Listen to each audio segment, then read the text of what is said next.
To my channel. कल भाई हमने जो क्लास 7 ज्योग्राफी का 5th चैप्टर पढ़ा था, जिसमें हमने ओशियन करंट के बारे में, टाइड्स, वेव्स, वाटर साइकिल, तो ये सब हमने कवर किया था। चैप्टर 5 था जल। ठीक है, आज जो हम देखेंगे वो देखेंगे नेचुरल वेजिटेशन, मतलब प्राकृतिक वनस्पति एवं वन्य जीवन, वाइल्ड लाइफ। ठीक है, नेचुरल वेजिटेशन। भाई 2-3 स्टार लगा लेना, इतना इम्पोर्टेंट टॉपिक है, यहाँ से क्वेश्चन आपका बनना ही बनना है। ठीक है, बहुत इम्पोर्टेंट टॉपिक है, तो इसको ध्यान से देखना। एनसीईआरटी की एक एक लाइन इम्पोर्टेंट होती है, तो कवर करते चलेंगे। ये है वाइल्ड लाइफ। ठीक है, वाइल्ड लाइफ, वन्य जीव। भाई नेचुरल वेजिटेशन क्या होती है? नेचुरल वेजिटेशन की अगर हम बात करें तो प्राकृतिक वनस्पति, मतलब जो अपने आप जो वनस्पति उगती है नेचुरल तरीके से, ठीक है, तो वो उसको बोला जाता है प्राकृतिक वनस्पति। जिसमें क्या है कि मानव जो हम करते हैं, खेती बाड़ी करते हैं, कृषि करते हैं, वो एग्रीकल्चर है। लेकिन वनस्पति वो रहेगी कि भाई किसी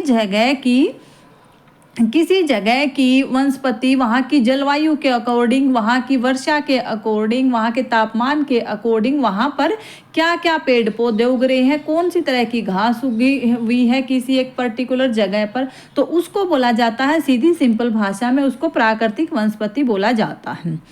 ठीक है, एक कैंडोल वैज्ञानिक थे जिन्होंने क्या बोला है कि भाई अगर किसी जगह को समझना है ना, तो वहाँ की वनस्पति को देख लीजिए, अपने आपको वहाँ की क्लाइमेट के बारे में समझ में आ जाएगा, वहाँ के टेम्परेचर के बारे में। तो ये देख लो कि जो नेचुरल वेजिटेशन है, जो प्राकृतिक वनस्पति है, वो किसी जगह को समझने में आपको हेल्प करती है। ठीक है, तो इसका मतलब क्या हुआ भाई, जो नेचुरल वेजिटेशन है, प्राकृतिक वनस्पति है, वो इफेक्टेड है, रिलेटेड है किससे? वहाँ की क्लाइमेट से भी, ठीक है, टेम्परेचर से और रेनफॉल से, वर्षा से। ठीक है, और किससे रहेगी भाई? इधर लिख लेते हैं, सोयल, मिट्टी से रहेगी। ठीक है, और किससे रहेगी? एल्टीट्यूड। ठीक है, कोई जगह कितनी ऊंचाई पर है, ये भी इफेक्ट करता है। उसके बाद भी फोटो पीरियड क्या होता है कि भाई सूर्य की जो किरणें हैं किसी जगह पर कितने टाइम तक पहुंच पाती है, उसको बोला जाता है फोटो पीरियड। ठीक है, तो ये सारी चीज क्या है कि भाई ये सारी चीज इफेक्ट करते हैं वहाँ की नेचुरल वेजिटेशन को, वहाँ की प्राकृतिक वनस्पति को, किसी भी एक स्थान की। तो ये चीज़ें समझने के लिए अब हम देखते हैं कि एग्ज़ाम के पॉइंट ऑफ व्यू से हमारा कहाँ से ये दिया हुआ है कि भाई जो सलीमा है वो कहीं पर गई हुई है ग्रीष्म ऋतु में, कहीं पे गई हुई है, हिमालय के कहीं मनाली ऐसे घूमने गई हुई है। तो वहाँ पे वो देखती है कि भाई अलग अलग जैसे जैसे हम ऊंचाई पर बढ़ते जा रहे हैं, वहाँ पर जो वनस्पति है, वहाँ के जो पेड़ पौधे हैं, वहाँ के छोटे छोटे जो झाड़ियाँ हैं, वो अलग अलग क्यों हो रही है। तो वो इस चीज़ को देखकर हैरान थी।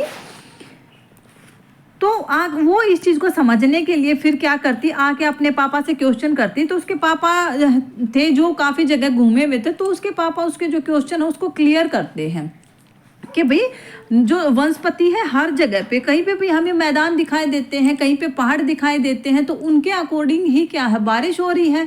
क्योंकि बारिश का भी तो क्या था, सारा वाटर साइकिल मैंने आपको कल की क्लास में समझाया था, तो उसमें जाके आप अच्छे से क्लियर कर सकते हो।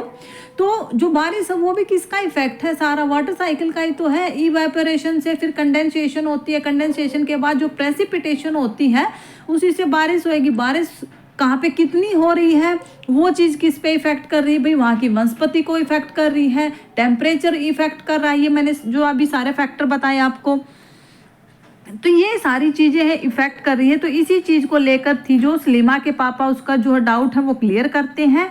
उसके अकॉर्डिंग 3 श्रेणियों में फिर क्या है कि भाई प्राकृतिक वनस्पति को 3 श्रेणियों में मुख्यतः बांटा गया है। अब क्वेश्चन बनता है यहाँ से, ये नहीं पूछा जाएगा आपसे एग्जाम में कि भाई सलीमा ने क्या क्या देखा क्या क्या नहीं, वो मैंने आपको बता दिया कि वो कैसे कैसे जो है कि वो अलग अलग तरीके के उसको पेड़ दिखाई देते, कहीं पर कांटेदार झाड़ियाँ दिखाई देती हैं, कहीं पर वो उसको शंकुदार पेड़ दिखाई देते हैं, कहीं पर उसको घने जंगल दिखाई देते, तो इस चीज से वो परेशान थी।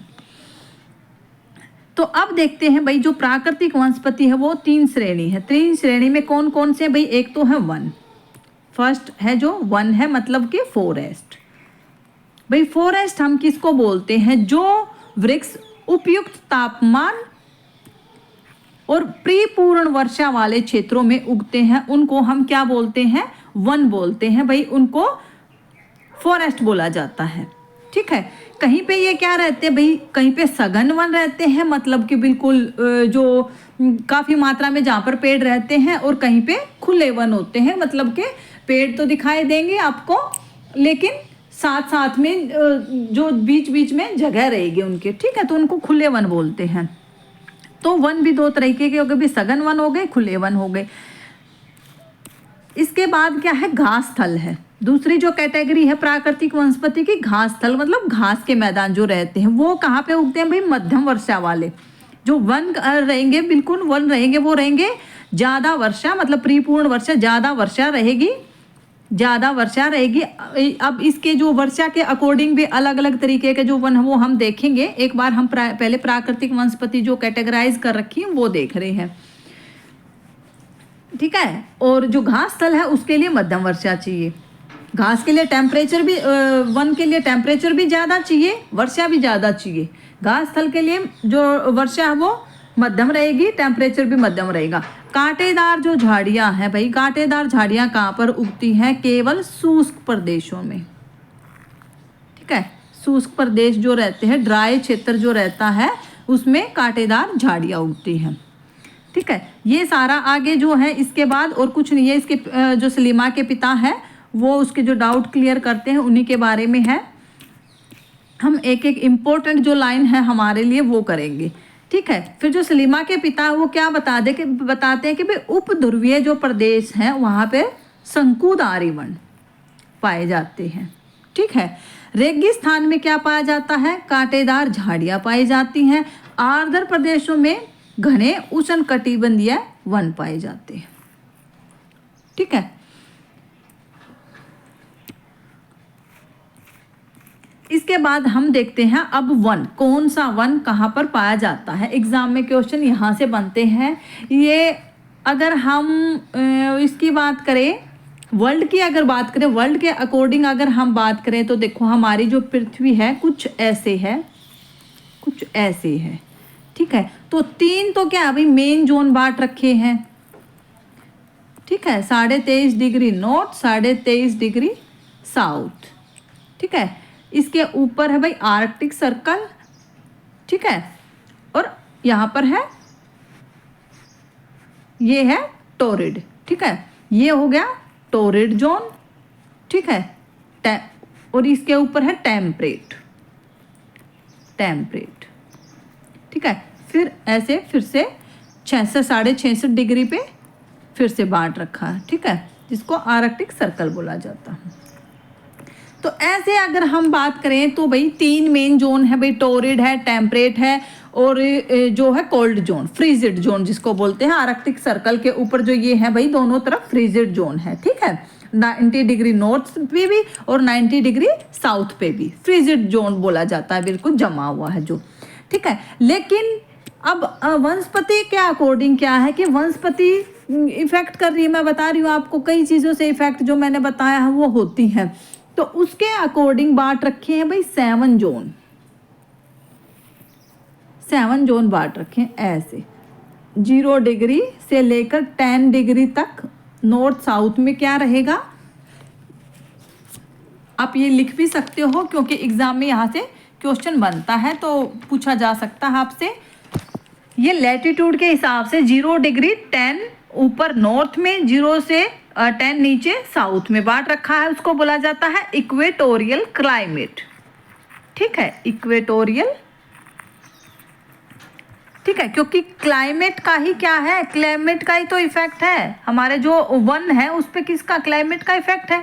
ठीक है, तो जैसे जहाँ की क्लाइमेट रहेगी, अब यहाँ पे क्या है 10 डिग्री तक, वैसे तो अगर 23 डिग्री तक भी क्या है टॉर्रिड जोन है, जिसमें सूर्य की गर्मी सबसे ज़्यादा पड़ती है। तो सूर्य की गर्मी सबसे ज़्यादा पड़ती है, टेम्परेचर जहाँ है तो वहाँ पर क्या है, वहाँ का तापमान, जो हवाएं हैं वो ज़्यादा गर्म होती है, हवाएं गर्म होकर ऊपर जो उठेंगी उसी से बादल बन रहे हैं, फिर बारिश भी इसीलिए ज़्यादा होती है वहाँ पर। ठीक है, तो इसको बोला जाता है भाई इक्वेटोरियल क्लाइमेट।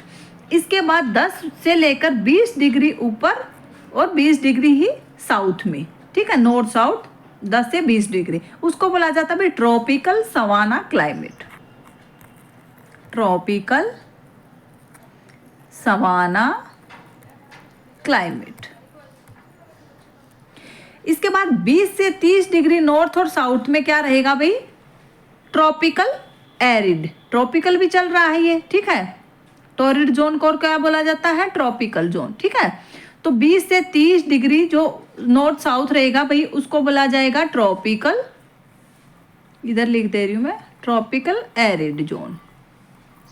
ठीक है, शुष्क हो जाता है यहाँ पे। इसके बाद जो 30 से 40 डिग्री नॉर्थ साउथ रहेगा, ठीक है, 30 से 40, उसको बोला जाता है भाई मेडिटेरियन क्लाइमेट। भूमध्य सागर आ जाता है यहाँ पर, मेडिटेरियन क्लाइमेट उसको बोला जाता है। ठीक है, भूमध्य सागरीय जलवायु। इसके बाद 40 से 55 डिग्री नॉर्थ और साउथ में दोनों तरफ ही चल रहे हैं ये अभी तक तो, ठीक है, उसको बोला जाता है टेम्परेट ग्रासलैंड क्लाइमेट। ठीक है, इधर लिख देती हूँ मैं, 40 से लेकर 55 डिग्री नॉर्थ और साउथ दोनों को क्या बोला जाता है, टेम्परेट ग्रासलैंड क्लाइमेट। ठीक है, तो ये थे भाई जो नॉर्थ और साउथ के थे। अब मैं इनको थोड़ा सा इरेज करना पड़ेगा क्योंकि दिखेगा नहीं तो। ठीक है, इसके बाद जो यहाँ पर हमारा 55 से लेकर, अब है नॉर्थ के दो जोन, ठीक है, ओनली 55 से लेकर 70 डिग्री तक नॉर्थ में, 55 से 70 डिग्री नॉर्थ में है टैगा क्लाइमेट जिसको बोला जाता है। ठीक है, टैगा क्लाइमेट। फिर जो 70 से 90 तक है, इधर लिख देती हूँ, 70 से 90 तक डिग्री जो रहेगा नॉर्थ में ओनली, नॉर्थ में, उसको बोला जाता है टुंड्रा क्लाइमेट। तो इसके अकॉर्डिंग ही भाई सारी जो हमारे प्राकृतिक वनस्पति अब हम समझेंगे, जो वन है जो हम समझेंगे उसके अकॉर्डिंग ही आपको मिलेंगे।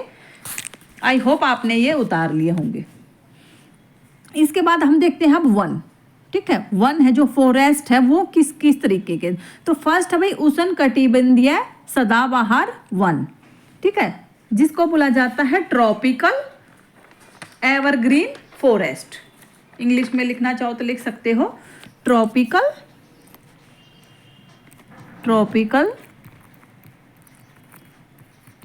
Evergreen forest. ठीक है, ये कहाँ पर, इनको उष्णकटिबंधीय वर्षावन भी कहते हैं, दूसरा नाम पूछ ले तो।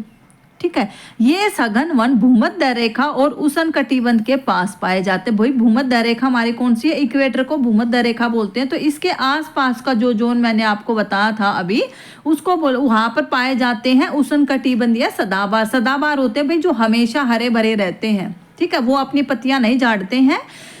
ठीक है, उनको क्योंकि उनको जो तापमान है और वर्षा है वो पूरे साल मिलती रहती है, इसलिए उनको पेड़ों से पत्तियां झाड़ने की जरूरत ही नहीं पड़ती। ठीक है, तो सदाबहार ये वन रहते हैं। ये क्षेत्र है भाई जो मैंने बताया टॉर्रिड जोन है, यहाँ पर गर्म क्षेत्र होता है और पूरे साल वर्षा होती है। ठीक है, ये पत्तियां नहीं झाड़ते हैं, सघन वन पाए जाते हैं। ठीक है, और क्या क्या रहते हैं, अगर और इनका नॉर्मल देखें तो जो सदाबहार वन है ना, एग्जाम में पूछा गया है एक बार क्वेश्चन, 200 सेंटीमीटर से ज़्यादा प्लस, मतलब ज़्यादा जहाँ पर बारिश होती है वहाँ पर पाए जाते हैं। ये एवरग्रीन जो फॉरेस्ट है, ट्रॉपिकल एवरग्रीन जो फॉरेस्ट है, 200 सेंटीमीटर से ज़्यादा वर्षा जहाँ पर होगी वो वहाँ पर पाए जाएंगे। तो ये तो हो गई विविधताओं की बात। ठीक है, जो भूमध्य रेखा के आसपास जो वन पाए जाते हैं, इनके जो पेड़ हैं आमतौर पर रोजवुड, आबनूस, महोगनी। ठीक है, ये पेड़ पाए जाते हैं सदाबहार जो वन है उसमें। एक क्वेश्चन बनता है कि भाई ब्राजील में, ठीक है, ब्राजील के उष्णकटिबंधीय सदाबहार वन को इतने विशाल है, उनको क्या बोला जाता है भाई? पृथ्वी के फेफड़े। ठीक है, एग्जाम में बना हुआ क्वेश्चन है ये यहाँ से कि भी पृथ्वी के जो अर्थ के हैं उसके फेफड़े किसको बोला जाता है? तो वो बोला जाता है भाई ब्राजील के उष्णकटिबंधीय सदाबहार वनों को। ठीक है, और इसमें क्या है, अगर हम भारत की इसमें बात करें तो भारत में 3 जगह पर उष्णकटिबंधीय जो सदाबहार वन है 3 जगह पर पाए जाते हैं। एक तो वेस्ट घाट में, वेस्ट घाट है केरला में। ठीक है, यहाँ पर हमारा जो मानसून है सबसे पहला केरला में टकराता है ना, तो यहाँ पर बहुत ज्यादा बारिश करता है। ठीक है, तो यहाँ पर पाए जाते हैं उष्णकटिबंधीय वन, सदाबहार वन मतलब। ठीक है, एक नॉर्थ ईस्ट में, नॉर्थ ईस्ट में जो इंडिया का नॉर्थ ईस्ट वाला पार्ट है, वहां पर क्या है कि बंगाल की खाड़ी से जो मानसून है होते हुए सीधा नॉर्थ ईस्ट में जाकर बारिश करता है, उसके बीच में वो रुकता नहीं है। ठीक है, तो वहां पर बहुत ज्यादा बारिश करता है। तो नॉर्थ ईस्ट का जो इलाका है भारत का, वो भी काफी जो फॉरएवर हमारे एवरग्रीन जो फॉरेस्ट है उनका है। एक है भाई अंडमान और निकोबार में, अंडमान निकोबार में, याद रखना इसको भी। तो यहाँ पर सबसे ज्यादा है जो उष्णकटिबंधीय सदाबहार वन पाए जाते हैं, ये है भारत की। ठीक है, थोड़े थोड़े अगर बात करें, अगर माइनर में भी पूछ ले तो तमिलनाडु का जो तटीय क्षेत्र है, ठीक है, तमिलनाडु का तटीय क्षेत्र और ईस्ट घाट का जो थोड़ा बहुत, जैसे बंगाल का है, उड़ीसा का, उनका जो थोड़ा बहुत टकराता है बीच में बंगाल की खाड़ी में कहीं कहीं, तो वहां पर थोड़ा बहुत पाया जाता है, ज्यादा नहीं पाया जाता। मेनली पूछा जाए तो 3 जगह ही पाया जाता है। ठीक है, ये वृक्ष काफी ज्यादा लंबे होते हैं भाई, 60 मीटर तक। ठीक है, पूछे तो 60 मीटर तक इनकी क्या ऊंचाई चली जाती है। इसके बाद देखते हैं भाई, एक एनाकोंडा सांप होता है काफी बड़ा। ठीक है, एनाकोंडा सबसे बड़ा, विश्व का सबसे बड़ा सांप है एनाकोंडा, जो पाया जाता है इसी उष्णकटिबंधीय वर्षा वन में ही, मतलब जो सदाबहार वन है इन्हीं में पाया जाता है। ठीक है, ये इतना बड़ा है कि भाई जो मगरमच्छ जैसा बड़ा जानवर है उसको भी मार के खा जाता है ये सांप, इतना बड़ा है एनाकोंडा भी। ठीक है, तो दूसरी तरीके के जो भाई वन होते हैं वो होते हैं उष्णकटिबंधीय पर्णपाती। भाई पर्णपाती का मतलब क्या होता है? पर्ण होता है पत्ते।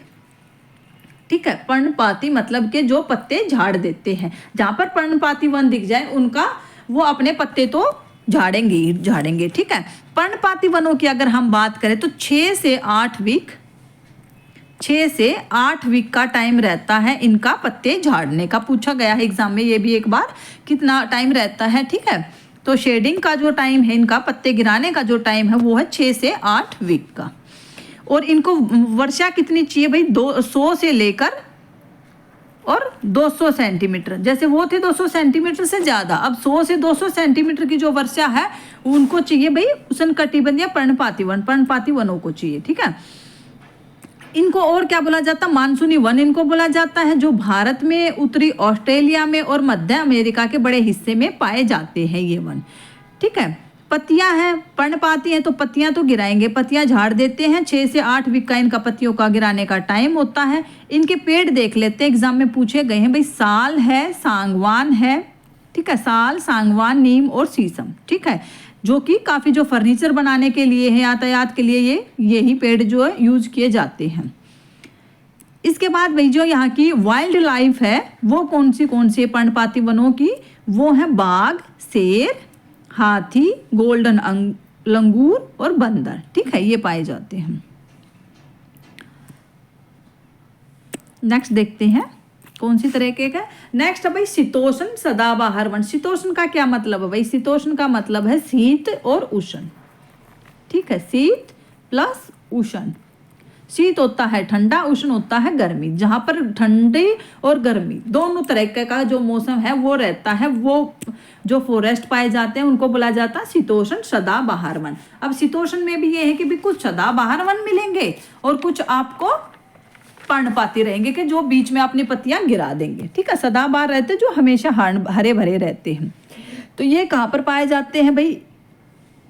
मध्य अक्षांश के तटीय क्षेत्रों में। ठीक है, मध्य अक्षांश हमारा कौन सा है भाई? Temperate zone. ठीक है, मतलब कि 23.5 डिग्री से ऊपर और 66.5 डिग्री तक का जो रहता है उसको हम मध्य अक्षांश बोलते हैं। ठीक है, टेम्परेट जोन रहेगा। और ये जो शीतोष्ण सदाबहार वन है, शीतोष्ण पर्णपाती वन है, ये दोनों तरीके के वन पाए जाते हैं मध्य अक्षांश में ही, टेम्परेट जोन में ही। ठीक है, पूछा जाएगा आपसे। और क्या है कि भाई ये जो रहते हैं पूर्वी, ठीक है, इधर वेस्ट हो गया, इधर ईस्ट हो गया, तो पूर्वी इलाके है ना महाद्वीप का, किसी भी महाद्वीप हो, चाहे एशिया हो, भाई यूरोप हो, दक्षिण अफ्रीका हो, ये अफ्रीका हो, अमेरिका हो, ऑस्ट्रेलिया, ठीक है, ये सारे जो महाद्वीप है इनके पूर्वी भाग में पाए जाते हैं ज़्यादातर ये वन। ठीक है, शीतोष्ण सदाबहार वन है। वैसे भी मतलब जो भी वन है वो पूर्वी पार्ट में पाए जाते हैं, क्योंकि बारिश और टेम्परेचर है ना यहाँ पे ज़्यादा है। अब जो वेस्ट पार्ट है ना महाद्वीपों का, जो वेस्ट पार्ट है वो सूखा ज़्यादा रहता है। ये भी एक कन्फ्यूजन क्लियर करना अपना। जो ईस्ट पार्ट है वो हमारा थोड़ा सा हरा भरा रहता है महाद्वीपों का, और जो वेस्ट पार्ट है वो शुष्क रहता है, ड्राई रहता है। तो वन है भाई, वन को तो टेम्परेचर भी चाहिए और बारिश भी चाहिए, तो वन तो कहाँ रहेंगे ज़्यादातर, सारे जो वन है वो पूर्वी पार्ट में रहते हैं। हर एक महाद्वीप के पूर्वी क्षेत्र में जो कंट्री पड़ते हैं उनमें ज़्यादा वन पाए जाते हैं। तो ये कहाँ का भाई शीतोष्ण जो सदाबहार वन वो कहाँ पे मिल रहे हैं, दक्षिण पूर्वी अमेरिका में, दक्षिण चीन और दक्षिण पूर्वी ब्राजील में। ठीक है, और कौन से वन पाए जाते हैं यहाँ पर, बांज, चीड़ और यूकेलिप्टस जैसे दृढ़ और मुलायम दोनों प्रकार के पेड़ यहाँ पर पाए जाते हैं शीतोष्ण सदाबहार वन में। ठीक है, इसके बाद देखते भाई शीतोष्ण में भी दो तरीके के हैं, शीतोष्ण पर्णपाती वन है, शीतोष्ण सदाबहार वन है। शीतोष्ण पर्णपाती कौन से रहेंगे, जो अपनी पत्तियां तो झाड़ेंगे ही झाड़ेंगे, जहां पर पर्णपाती दिख जाते हैं तो वो अपनी पत्तियां तो झाड़ते ही हम। ठीक है, ये कहाँ पे भाई उच्च अक्षांश की ओर जब बढ़ रहे हैं टेम्परेट जोन में, मतलब 23.5 डिग्री जो शुरू हो जाता है तो 66.5 डिग्री तक भी तो जाते हैं हम। ठीक है, तो जो 66.5 डिग्री तक जब जाते हैं उच्च अक्षांश की तरफ हम बढ़ते जाते हैं तो वहां पर पाया जाता है शीतोष्ण पर्णपाती वन। ठीक है, ये उत्तर पूर्वी अमेरिका में, चीन में, न्यूजीलैंड में, चिली में, पश्चिमी यूरोप के तटीय प्रदेशों में पाए जाते हैं। ये भैया आपसे ना जो जगह है ये जरूर याद रखना, ये पूछ लेते हैं एग्जाम में। ठीक है, पूछ लेते हैं कि जो चीन में है वो कौन से तरीके के वन ज़्यादा पाए जाएंगे, तो शीतोष्ण पर्णपाती वन वहाँ पे पाए जाएंगे। ठीक है, भारत में क्या पाया जा रहा था भाई, भारत में उष्णकटिबंधीय पर्णपाती वन पाए जा रहे थे। चीन हमसे जैसे और ऊपर की तरफ है तो चीन में क्या पाया जा रहा है, शीतोष्ण पर्णपाती वन पाए जा रहे हैं। ठीक है, ये वन पत्तियां झाड़ देते हैं शुष्क मौसम में। ठीक है, यहाँ के जो पेड़ हैं बांज, एस, बीच, ठीक है, ये पेड़ों के नाम दिए गए हैं। इसके बाद जो वाइल्ड लाइफ है, मतलब जंगली जो जीव है वो कौन से हैं, हिरन, लोमड़ी, भेड़िए। ठीक है, यहाँ पर आमतौर पर पाए जाते हैं। इसके बाद फीजेंट और मोनाल जैसे पक्षी भी पाए जाते हैं भाई इसमें। ठीक है, अब देखते हैं हम नेक्स्ट कौन सा पाया जाता है। फिर भाई भूमध्य सागरीय वनस्पति, भूमध्य सागरीय का मैंने क्या बताया था भैया आपको, मैंने बताया था कि मेडिटेरियन, ठीक है, मेडिटेरियन जो क्लाइमेट है हमारी वो इफेक्ट करती है, जिसकी वजह से भूमध्य सागरीय वनस्पति पाई जाती है वहाँ पे। ठीक है, भूमध्य सागर से ही नाम है इसका, जो भूमध्य सागरीय वनस्पति है। ठीक है, तो ये कहाँ पर पाई जाती है भाई, ये पाई जाती है महाद्वीपों के पश्चिम और दक्षिण पश्चिम किनारे पर। ठीक है, अब वन तो थे क्या थे, वन मैंने बताया था, वन दोनों तरीके के उष्ण कटिबंधीय भी शीतोष्ण भी ज्यादातर पाए जा रहे थे पूर्वी भाग में। ठीक है, बाकी जो वनस्पति है, वनस्पति किसको भाई, अब वो तो वन तो हो गए हमारा जो काफ़ी ऊंचे ऊंचे जाते हैं। ठीक है, काफ़ी ऊंचे जो पेड़ जाते हैं, 60 मीटर तक भी ऊंचाई चली जाती है। उष्णकटिबंधीय जो सदाबहार वन है उनकी तो वनस्पति होती भाई, जिसमें छोटी छोटी हर्ब्स रहेंगी, शर्ब्स रहेंगी। ठीक है, तो वो भी कुछ ऐसी रहती हैं जो बिल्कुल घनी रहती हैं, कुछ ऐसे रहते हैं जो ड्राई क्षेत्र में कांटेदार जो झाड़ियाँ पाई जाती हैं बस। ठीक है, तो उसको बोला जाता है भूमध्य सागरीय वनस्पति, जो थोड़ी सघन रहेगी। ठीक है, हर्ब्स हैं, शर्ब्स हैं जिसमें, ठीक है, जो पेड़ तो नहीं होते बिल्कुल, ठीक है, जिसमें घास के मैदान भी रहेंगे। ठीक है, ये कहाँ पर पाई जाती है भाई, ये पश्चिमी भाग में पाई जाती है अब। ठीक है, जो पश्चिमी भाग रह गया हमारा जैसे अब कोई भी है, जैसे एशिया का पार्ट है तो एशिया के ईस्ट पार्ट में ज़्यादातर क्या मिलेगा आपको, फॉरेस्ट मिलेंगे। वेस्ट पार्ट जो रहेगा वहाँ पर क्या मिलेंगी, बाकी की जो वनस्पतियाँ हैं छोटी छोटी, और कुछ पेड़ भी हैं। ऐसा नहीं है कि भी सारी छोटी छोटी ही वनस्पति रहेंगी, कुछ पेड़ भी रहेंगे जो कम बारिश में हो जाते होंगे, ठीक है। तो उसके अकॉर्डिंग जो पश्चिमी भाग है हमारा, वहाँ पर भूमध्य सागरीय वनस्पतियाँ पाई जाती हैं। तो दक्षिण पश्चिम किनारे हैं जो महाद्वीपों के, उनमें पाई जाएगी। ये कहाँ पर भाई, अधिकतर यूरोप में, अफ्रीका और एशिया के भूमध्य सागर के समीप वाले जो क्षेत्र हैं तीनों इसके महाद्वीपों के, ठीक है, तो उनमें पाई जाती है भूमध्य सागरीय वनस्पति। तो इसमें कौन सा आ जाता है भाई, इसमें आ जाता है संयुक्त राज्य अमेरिका का कैलिफोर्निया, दक्षिण पश्चिमी अफ्रीका, दक्षिण पश्चिमी दक्षिण अमेरिका आ जाता है, और दक्षिण पश्चिमी एशिया भी आ जाएगा, ठीक है। दक्षिण पश्चिमी एशिया भी आएगा इधर, और ऑस्ट्रेलिया भी आएगा, ठीक है। दक्षिण पश्चिमी का ही पार्ट ऑस्ट्रेलिया का भी आ जाएगा। ये पाए जाते हैं भाई भूमध्य सागरीय वनस्पति जहाँ पर पाई जाती है। और इसमें क्या रहती है, जो इसके पेड़ रहते हैं वो कौन से रहेंगे इसमें, संतरा, अंजीर, जैतून, अंगूर, नींबू, ठीक है। मतलब कि जो सिट्रस फूड रहते हैं ना, सिट्रस, ठीक है। सिट्रस किसको बोलते हैं भाई, सिट्रस वनस्पति या सिट्रस जो वेजिटेशन उसको किसको बोलता है भाई, वो होते खट्टे, ठीक है। खट्टे फल जहाँ पर पाए जाते हैं वो भूमध्य सागरीय जो क्लाइमेट है वो सबसे सूटेबल है खट्टे फलों की खेती के लिए, खट्टे जो फल है उसके पेड़ उगाने के लिए। ये भी क्वेश्चन एक बार एग्जाम में बना हुआ है, ठीक है। तो खट्टे जो सिट्रस फल है वो कहाँ पर उगाए जाते हैं, तो वो कहाँ पर उगाए जाते हैं, भूमध्य सागर क्लाइमेट में उगाए जाते हैं, और भूमध्य सागरीय उसको वनस्पति बोला जाता है, ठीक है। इसके बाद है भाई शंकुदार वन। शंकुदार वन का, शंकु का क्या मतलब होता है भाई, शंकुदार वन होते हैं जो ऐसे जो मतलब ऊपर से थोड़ी चोटी दिखाई देगी उनकी, ठीक है। नीचे से चौड़े, ऊपर से ऐसे कम होते हुए चोटी सी दिखाई देगी, उसको बोला जाता है शंकुदार।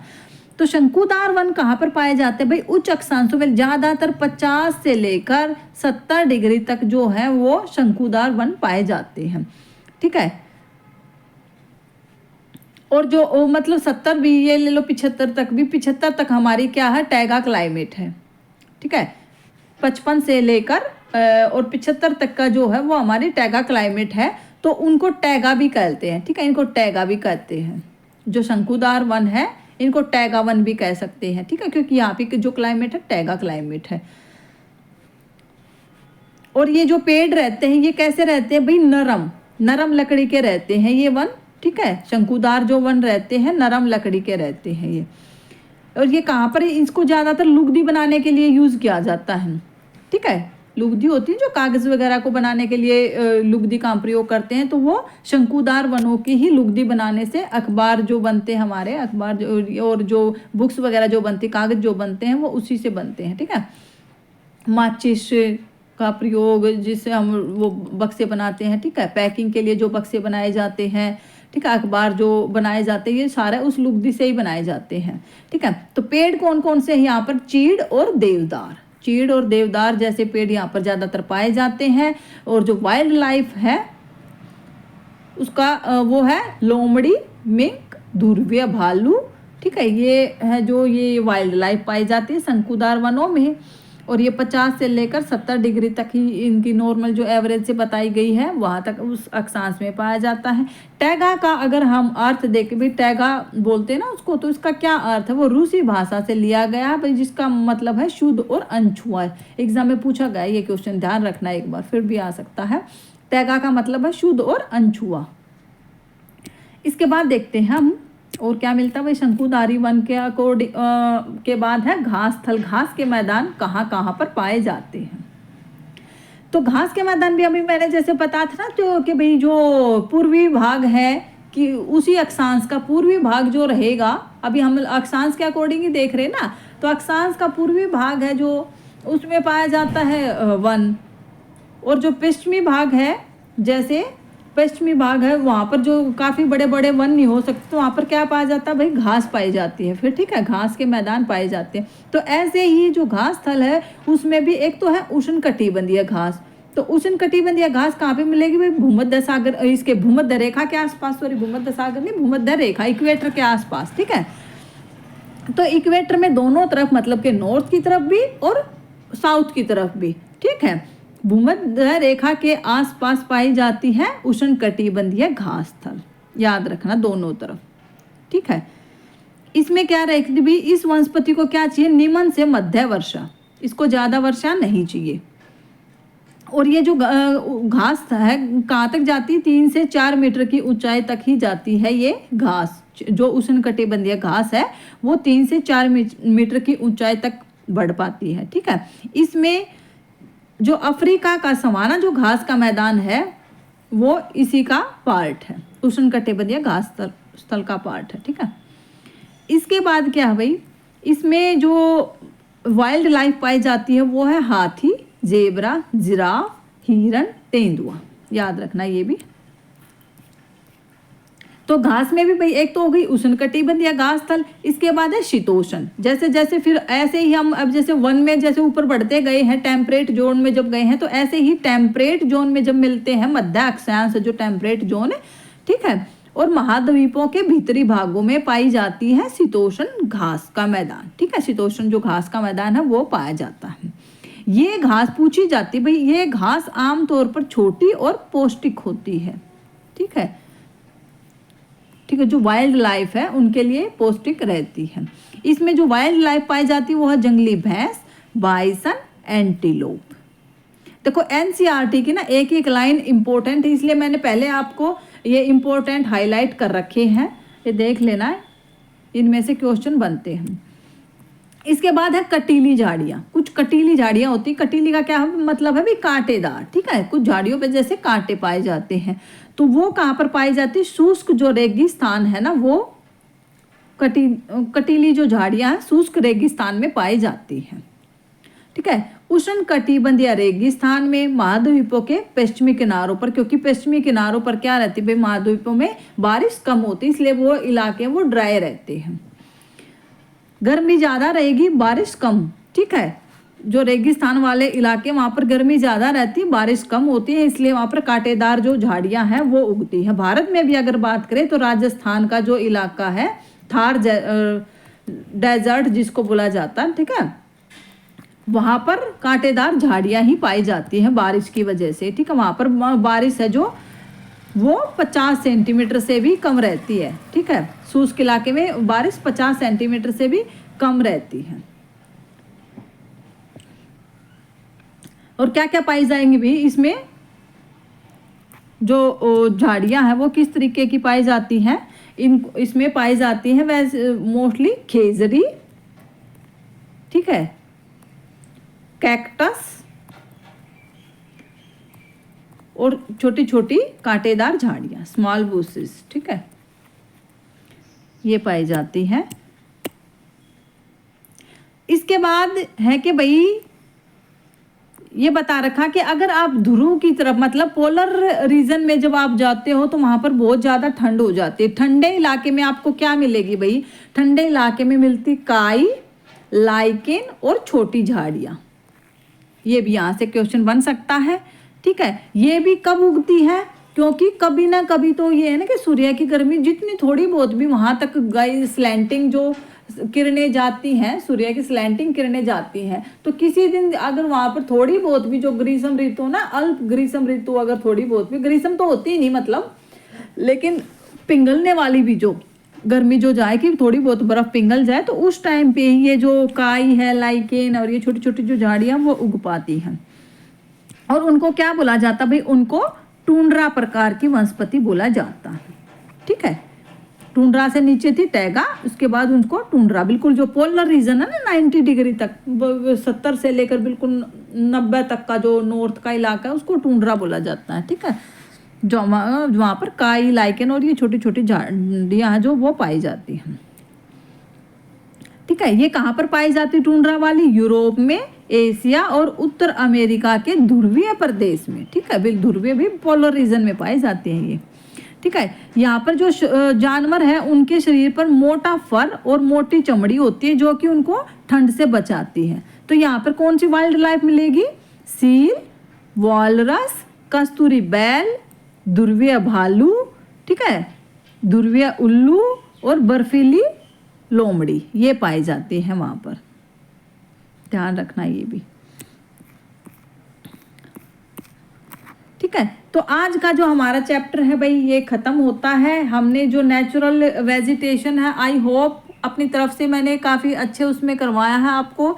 हरियाणा इसके भारत के कंसेप्ट में भी करवाया है और जो वर्ल्ड है उसके कंसेप्ट में भी करवाया है। ठीक है, तो एग्ज़ाम में आपके लिए काफ़ी हेल्पफुल रहेगी भी। तो वीडियो पसंद आए तो चैनल को सब्सक्राइब किया करो, वीडियो को लाइक किया करो, शेयर किया करो। मिलते हैं एक नई वीडियो में।